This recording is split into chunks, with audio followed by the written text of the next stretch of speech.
অভিনেতা জাহেদ খান, সাজু, খাদেম, উপস্থাপক শাহরিয়া নাজিমের জয়ের বিরুদ্ধে মামলা হয়েছে। ঢাকা মেট্রোপলিটন ম্যাজিস্ট্রেট জাকি আল ফারাবীর আদালতে 25শে আগস্ট এই মামলা হয়। শুধুই তাই নয়, মামলা হওয়ার তালিকায় আছে আরও 50 জনের নাম। 2015 সালে 20শে এপ্রিল বিএনপি চেয়ারপারসন খালেদা জিয়ার গাড়িবহরে হামলা করে হত্যাচেষ্টার অভিযোগে মামলা দায়ের করা হয়েছে। 25শে আগস্ট সঙ্গীত শিল্পী আসিফ ইমাম বাদী হয়ে মামলাটি আবেদন করেন। আদালত বাদীর জবানবন্দি গ্রহণ করে অভিযোগটি মতিঝিল থানায় পুলিশকে এজাহার হিসাবে গ্রহণের নির্দেশ দেয়।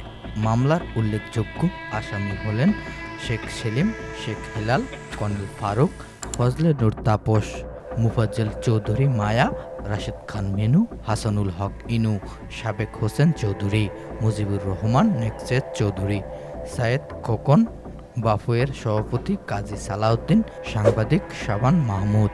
মামলার অভিযোগে বলা হয় 2015 সালে 20শে এপ্রিল নির্বাচন প্রচারের সময় বিএনপির কার্যালয়ের সামনে আয়োজিত পথসভায় বিএনপি চেয়ারপারসন খালেদা জিয়াকে হত্যার উদ্দেশ্যে অস্ত্রসহ গাড়িবহরে আসামিরা হামলা চালান।